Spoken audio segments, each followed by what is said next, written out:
Harrison Real est mécatronicien. Après avoir terminé premier au Startex Days, il est parti représenter nos couleurs en mécatronique et robotique au World Skills à Kazan en 2019. Une participation qu'il compare aux Jeux Olympiques des métiers et qui restera inoubliable tant elle a été enrichissante. Bonjour Bastien. Bonjour Harrison, bienvenue chez Science Infuse. Bastien, est-ce que tu peux m'expliquer ce qu'est Science Infuse ?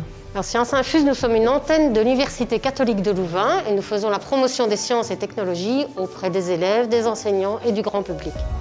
Science Infuse, c'est une multitude d'initiatives pour comprendre et aimer les sciences.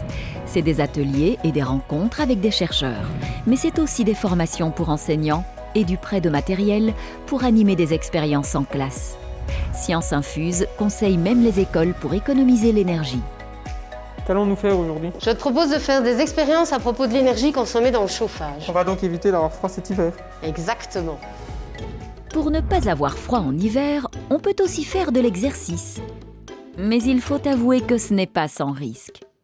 Et puis la neige est souvent ou trop molle, ou bien trop dure. Et lorsqu'on ne peut plus sortir, mieux vaut rester bien au chaud. Et économiser son énergie. Première expérience que je te propose, c'est de comparer différentes maisons. C'est ça, celle-ci, elle n'a aucun isolant. Oui, elle est toute ouverte. Ici, on a une isolation de par les fenêtres. Et là, on a une isolation quasi totale. Voilà, avec même du double vitrage. Alors, on va utiliser des petites bouteilles remplies d'eau chaude pour simuler Le chauffage. le chauffage, exactement. On va comparer comment évolue la température d'une maison à l'autre. Comme tu le sais, Harrison, le principe d'isolation thermique limite les transferts de chaleur entre deux milieux ayant des températures différentes. Alors, en attendant de voir comment ça évolue, je te propose une autre expérience. Ici, pour expliquer le fonctionnement d'une vanne thermostatique qu'on place sur les radiateurs. Alors ici, en fait, j'ai une maquette en plus grand qui représente la vanne thermostatique. Ok. Ceci, c'est le corps de la vanne que tu as ici. Et ici, c'est le tuyau qui va de la chaudière vers les radiateurs. Alors le matin, quand il fait froid dans la pièce, la chaudière se met en route, l'eau chaude passe et tu vois, Qui peut passer normalement. voilà, elle s'est passée, le tuyau est libre. Et au fur et à mesure, la pièce se réchauffe et on simule ça par de l'eau chaude, qui est donc l'air ambiant qui est devenu chaud.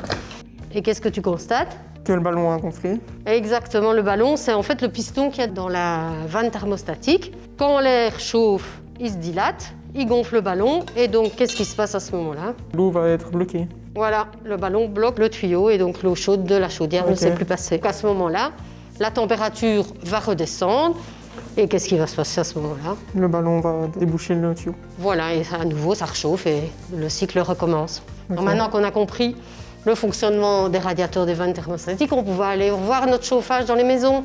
Et qu'est-ce que tu constates ? Que la température a augmenté. Et au plus j'ai d'isolant, au plus elle est haute. Exactement, on voit vraiment l'importance de l'isolation dans les maisons. Ok. Et qu'est-ce que ça va m'apporter dans mon métier ? En tant qu'ingénieur, tu vois que l'isolation dans les maisons va vraiment pouvoir contribuer au fait qu'on va consommer moins d'énergie. Super, je te remercie pour cette petite expérience. Et oui, Harrison, économiser l'énergie est l'affaire de tous et de tous les métiers.